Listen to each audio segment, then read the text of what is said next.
And so now we'll have our concluding address. And David Ruy has generously agreed to do this for us. David is an architect, theorist, and director of Ruy Klein, which encompasses a wide array of experimentation. Their projects intertwine artificial and natural regimes that are shaping an ever more synthetic world. From collaborating on the use of 3D printers to print live tissue cultures, to investigating the retrieval of energy from tidal cycles, David is expanding the reach of architectural intelligence into not other only disciplines, but uncharted territories of invention and thought.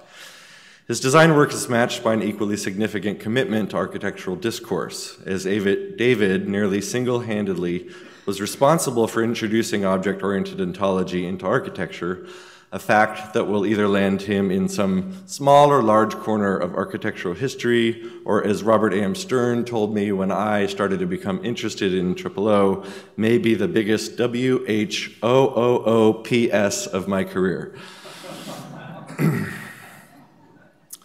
But with both Peter Eisenman and Robert A.M. Stern allied against OOO, one can only be sure that David was on to something, that he was doing the exactly right thing.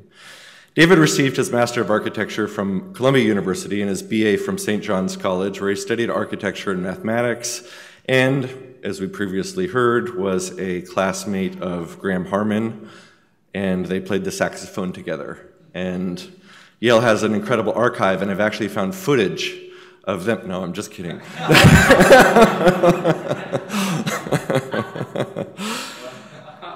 David has recently defected, and in my view is the Benedict Arnold of architecture, for leaving the East Coast to take over as the chair of postgraduate studies at SCI-Arc in Los Angeles, which I think he will use towards great effect, and it will be a real asset to the school, but we do miss him on this coast. So please help me welcome David Ruy as we perhaps dangerously offer him the final word to the symposium as he delivers our concluding address.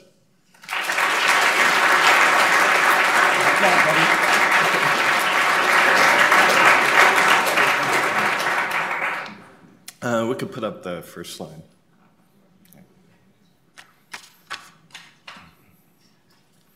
I'm pretty visual, so I find it difficult to speak unless I'm looking at pictures myself. Yeah. Well, thank you, Mark, and thank you, Deborah, and also thank you to the students. Yeah, it's an awful job to do this. Out of respect to my friends, my colleagues, and also to this institution, I kind of worked hard to make a prepared statement, which I threw most of away this morning, and have been scratching notes all over 3 pieces of paper, and I have horrible handwriting, so this is not going to be as smooth as I anticipated, but hopefully a little bit more engaging. The title of my final remarks here is Minority Reports, plural. So just a little bit that I salvaged from what I prepared. There's nothing worse for the architect than the phrase, "that's not realistic." That simple phrase can be a shorthand for many things. It's too costly, it looks structurally unsound, it won't work with our program and functions, no one will know how to build it, et cetera, et cetera, et cetera. However, the most interesting version of why something seems unrealistic is this one. It looks weird. In other words, the proposed architecture doesn't reflect how reality should look. But I wonder for whom? It looks weird for whom? I always joke around with my students some hypothetical thought experiment of, let's say we have a time machine, let's go back and bring Thomas Jefferson back to the present and make him use Google Earth. And so you can see what has come of the Jeffersonian grid, and he would probably have a heart attack right there on the spot. You know?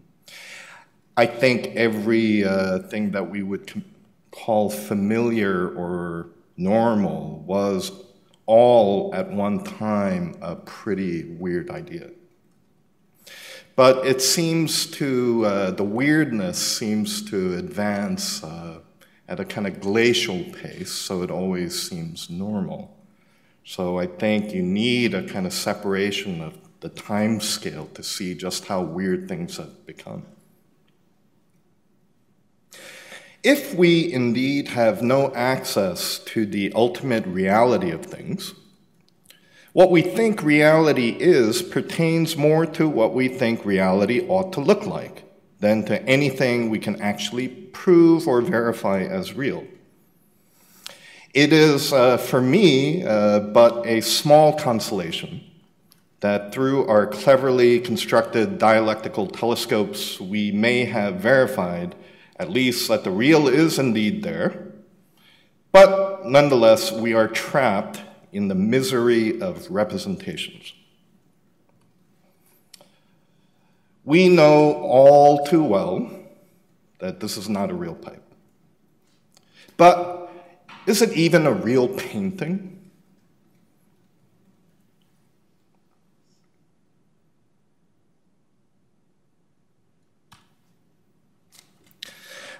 To maybe try to address a little bit more closely the aesthetics of politics or what it might mean to be more activist as makers of things. This is something that set me on an almost 10-year-long study of the sublime, both in making stuff and also reading stuff and talking about stuff. What you see here is a painting by Thomas Moran. And as the story goes, there were strange stories of a hell-like region of the American West. And that's how it was actually quoted. Somebody who nearly died and saw a kind of bubbling cauldron of weird stuff like nothing we had ever seen before. And Lewis and Clark became curious. It led eventually to a US Geological Survey expedition to verify that this was in fact there. But Ferdinand Vanderveer Hayden, then director of the US Geological Survey, had an interesting idea. He was going to bring 30 photographers with him, and what was then one of the most painters of landscapes of that time, which was Thomas Moran. And Thomas Moran produced a thoroughly exaggerated, perhaps all too subjective representation of what he had seen, or what they had seen.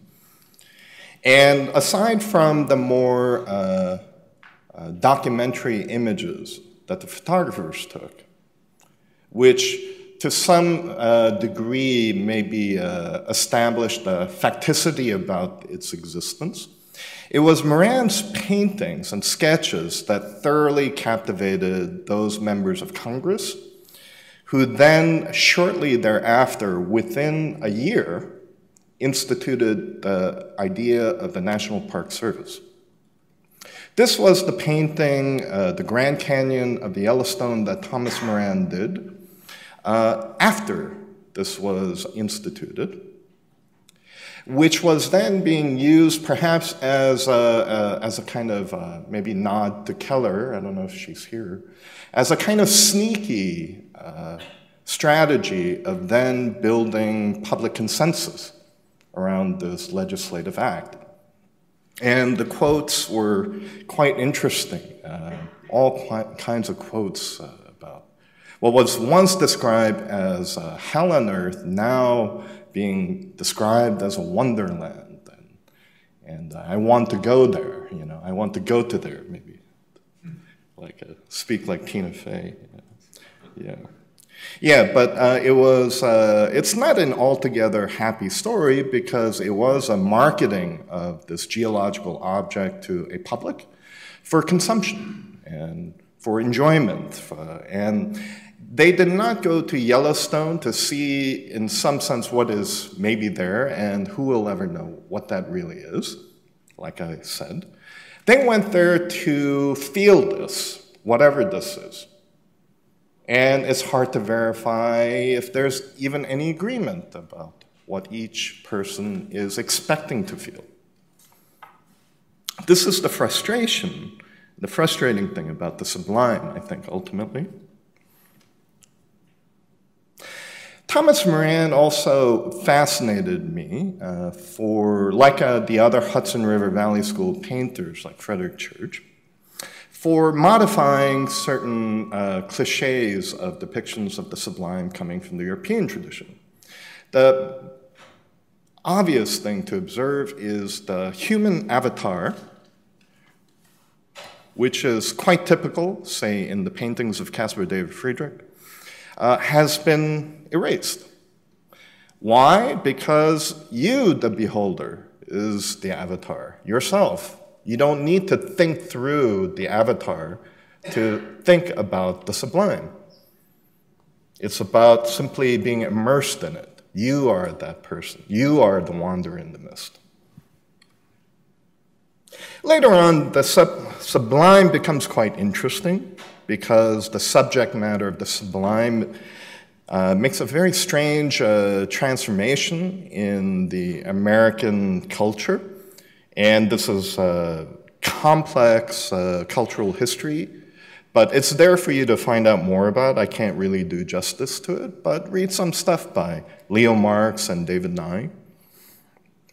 The subject matter of the sublime, which was this nature, this other that's out there, everything but us, turns into the everything that is us, the technological monstrosities that we're beginning to build. And it's not just, this is the sexy one, but it's also about things like Hoover Dam and the railroad, and as David Nye points out, most provocatively, maybe closest to our time, the internet. I remember quite well what it was like to first open up Mosaic. It was a strange feeling, like I'm poking through a doorway into this other. And it was deeply enjoyable and terrifying. But words fail because it's not really about terror. It's not how I would use that word normally when I would say I'm terrified. And like most of you, I'm hardly ever terrified. Maybe that's part of what it's like to be a subject today, that you're almost never terrified. I like Cedric Delso's work quite a bit, and I find this quite interesting. And for all of its delicious ironies, this kind of strange substitution and remixing of this history of thinking about this sublime other is turning into, I think, something else. And I like it very much because the frustration of the sublime ultimately became, who are these people looking at the sublime? Who is this? Is that me? Can I identify with this figure? What about also the passivity? You just stuck there, in awe, staring. You have no agency. You're not participating. And this thing on the other side, this other, may not really be as much of an other as we might think it is.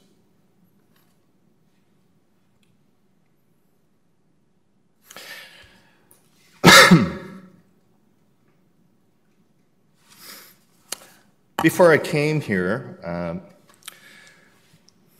I knew I wanted to force maybe a more direct and perhaps dumb address of what it might mean to be an activist through aesthetics. So I asked my former student at SciArc, Moon-Yi Cheng, to research for me.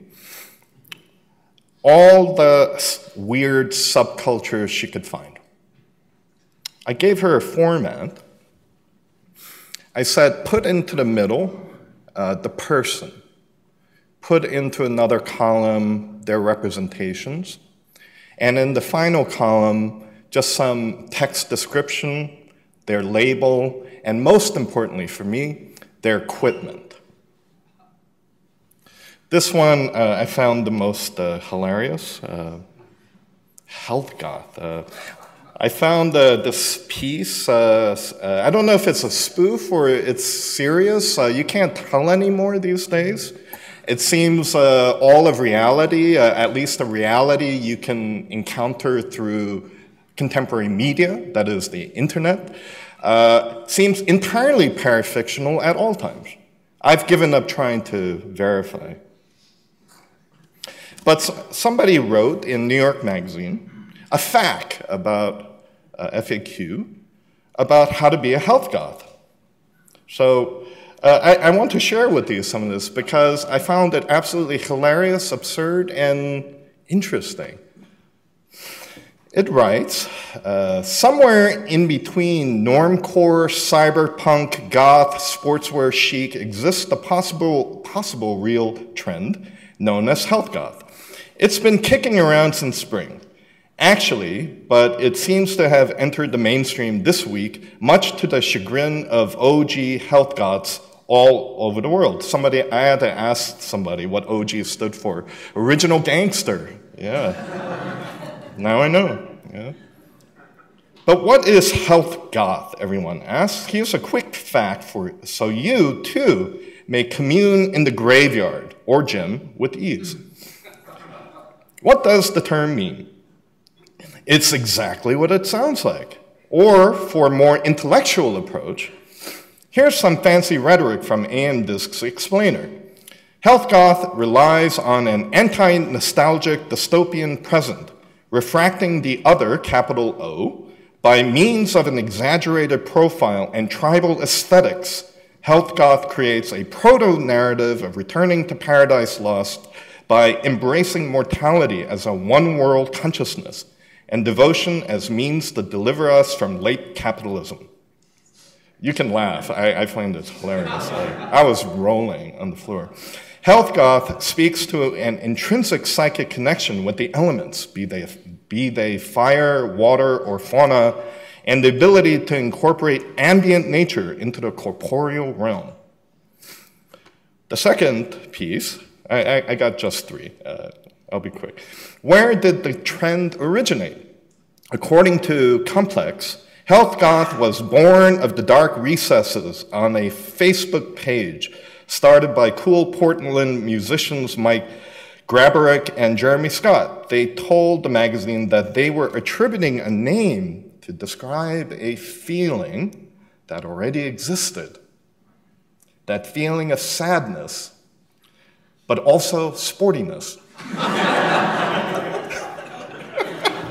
Yeah, good. You should be laughing, right?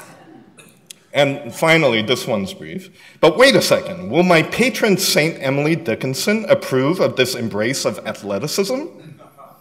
One of the tenets laid out in the Health goth Bible decrees, work out until you're near death. So yes, she would. Yeah. Anyway, I particularly like the sports bra with the upside-down Nike symbol that says, I just can't. Yeah. One thing maybe slightly more serious. I wanted my assistant to focus on the equipment because I was suspicious about the formation of small constituencies. Because nonetheless, what I knew of it, you need the equipment, you need the objects, you need design. And who's making it? Who's making money off it? But what I found nearly across the boards is an absolute dedication to, you would find words like hacking, remixing, misappropriating, and also you see the word estranging. So just that upside down Nike symbol, may not be that different from some of the things me and my friends might want to think about. But anyway, what I learned from seeing this research come back is really not about health goth at all. Because I don't know if any of you are thinking, I'm about to announce health goth as the next thing for architecture. You know? It is the sheer number of little constituencies, the sheer number of subcultures. And I'm trying to deliberately say little constituencies instead of subculture. Let me silently flip through this for a little bit.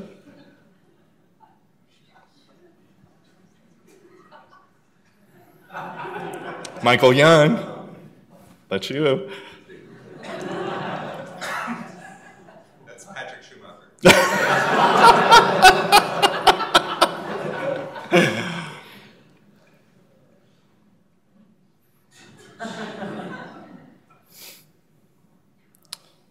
This one's pretty weird.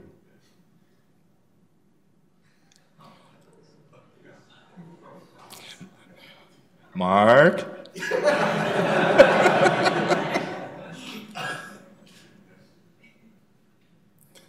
I'll speed up because there's a lot of these.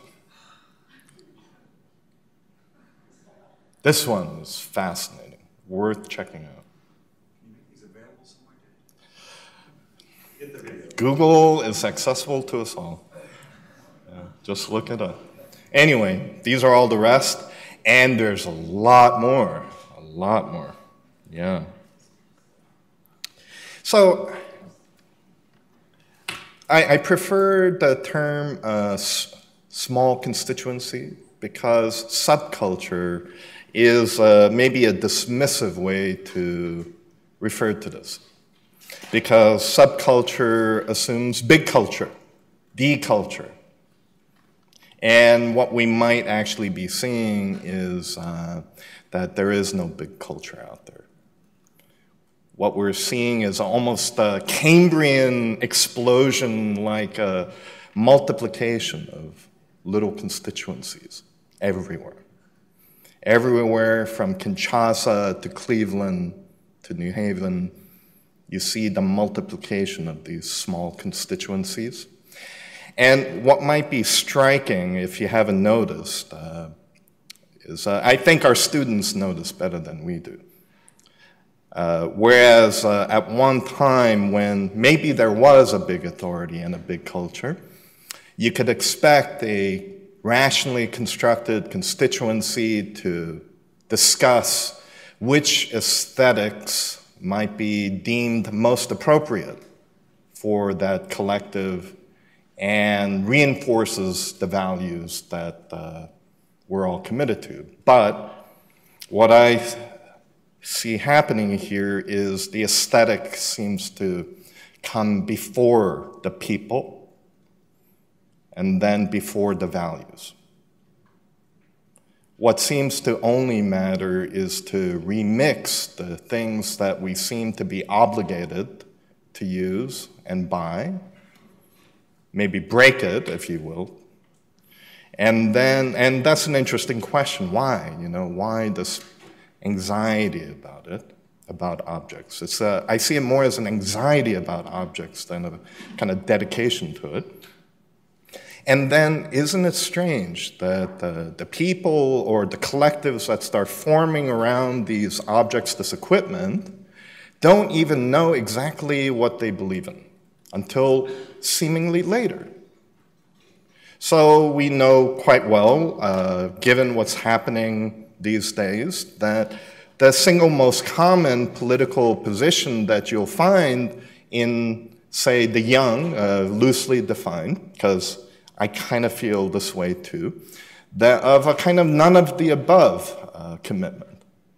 Because the binary political structure, or in some countries, the single party system of totalitarian regimes, that there's no way to identify with the definition of what we belong to. But does this suggest then we simply need more parties? What does it look like if you go three-party? What's a three-party system look like? I think we know. But what about a 200-party system? What about a 10,000-party system? What does that look like? What does it look like when the bronies go to war against the health gods?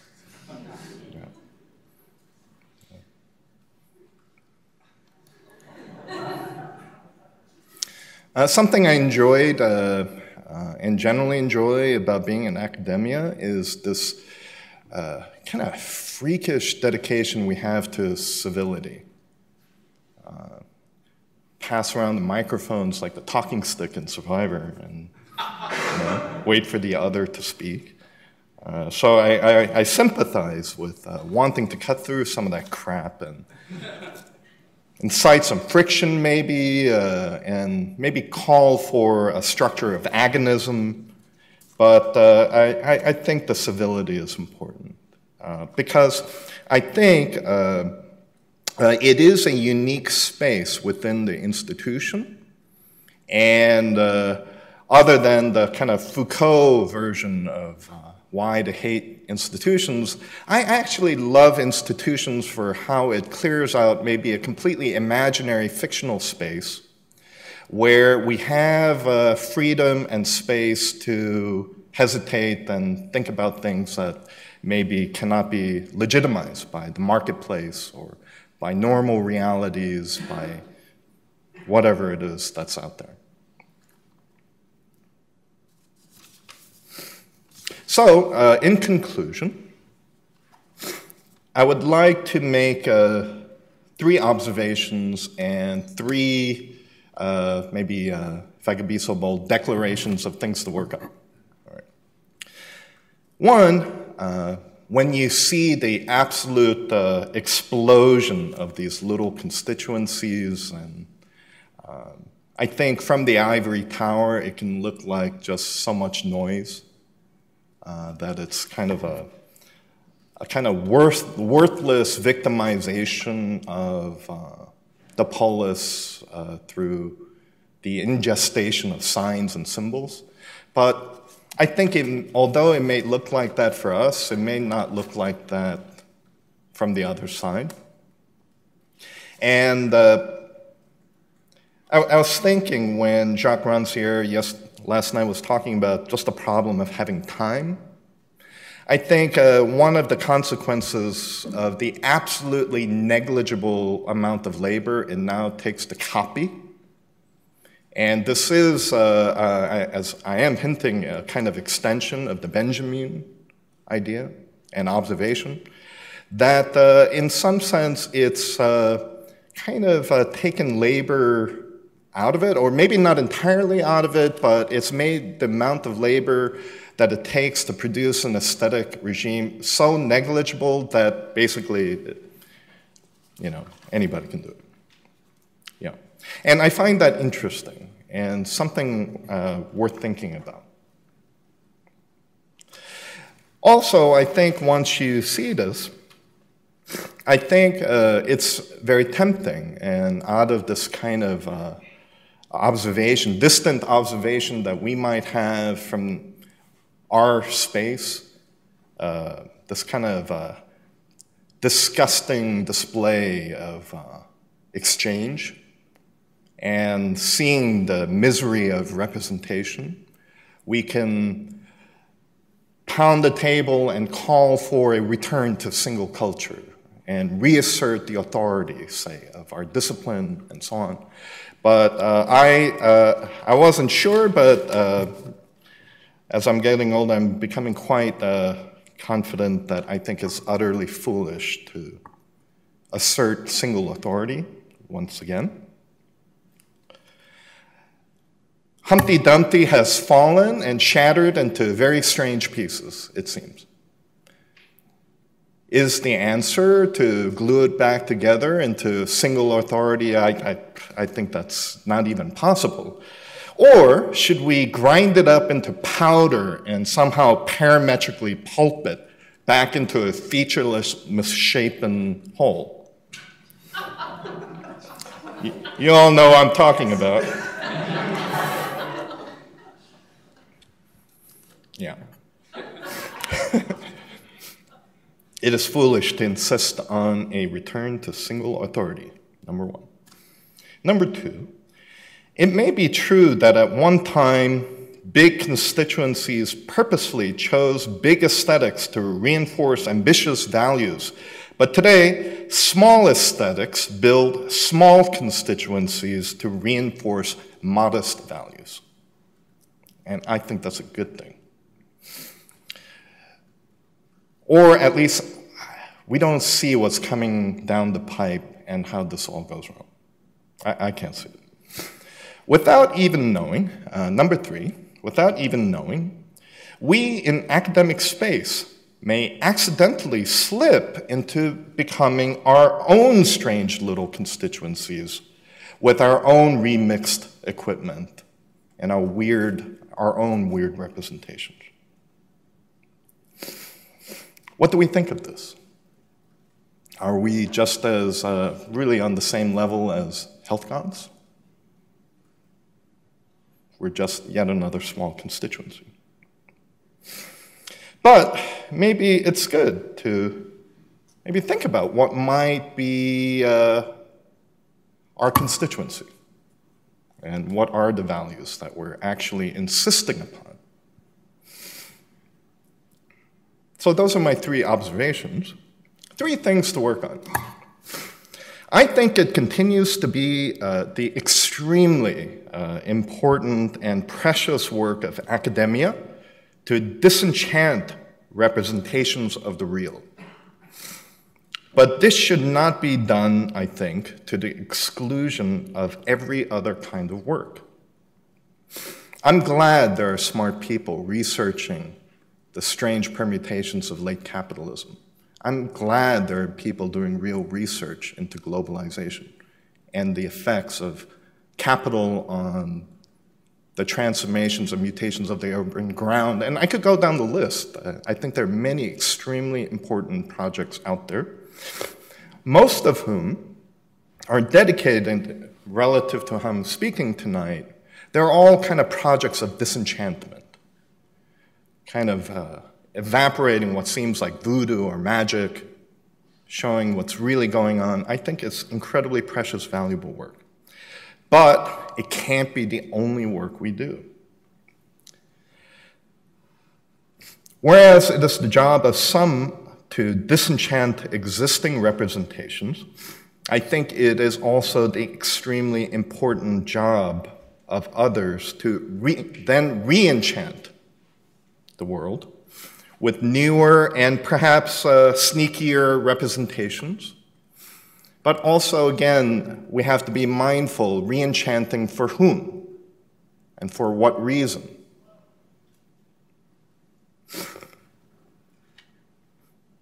And finally, I think this is what I personally want to work on moving forward. In fact, this is what I'm going to do in studio in the spring at SciArc. I'm really honored to be speaking with Gregory Crutzen in front of me because he's a kind of personal hero to me.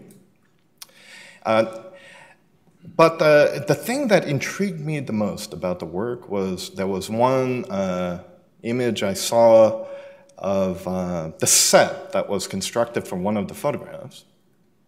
And whereas I think maybe an obvious thing to think about initially would be the estrangement of the content itself, the picture that we make, and it's questionable to what degree architecture produces content. Because I also thought that was a fantastic observation that Michael Young made about the necessity, maybe, of architecture to be received in a state of distraction and kind of pulling out and putting back content or back into the background. But what I thought was so interesting was the construction and the design of the set, which is to some degree contentless and background to the pictures that will eventually be made. I'm very curious to explore what it would mean to think about architecture then as an apparatus making for aesthetics. And not to say it's just going to be a steel frame and let's just stuff whatever we want, But I think that's an extremely difficult question for architecture to be mindful of its background status and to discover what might be like a system, while at the same time always keeping an eye on the forms of estrangement that it will engender, and to be sneaky about it. And as a final word, I want to thank Mark for this invitation to curiosity. I think that's a really great way to put it. And I want to thank Graham and Timothy, because all I ever wanted to do was to just try to understand something and then go back to work.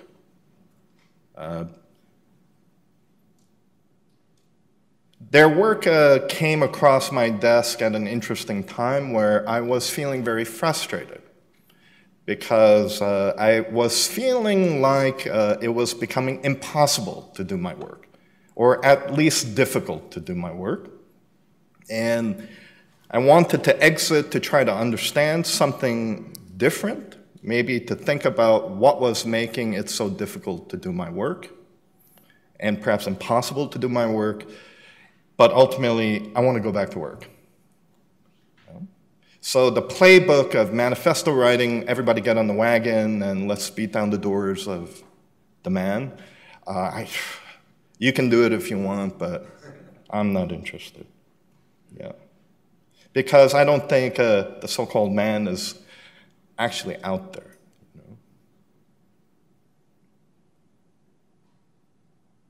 I also, you said, I want to make the most beautiful photograph I can. That's ultimately what I want to do. I just want to make the most beautiful architecture I can.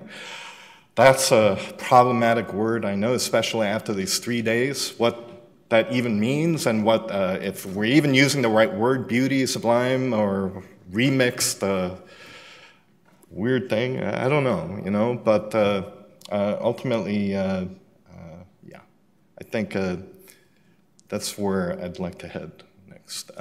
My thanks to all of you, and thanks for a great conference. Yeah.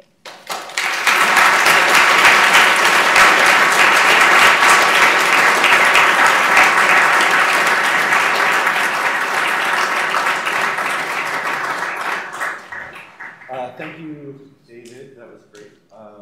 Really wonderful. Sorry, really wonderful wrap up to everything. Thank you for everybody attending. I know it's a Saturday, hard to give up, especially on a nice Saturday. And thank you most of all to all the participants. Some of you have come from very, very far away, and we really, really appreciate it. I know going to New Haven isn't exactly that vacation junket that some places might be, but we really are deeply appreciative. So please join us upstairs on the second floor for our final round of drinks, and we'll continue the conversation there. Thank you.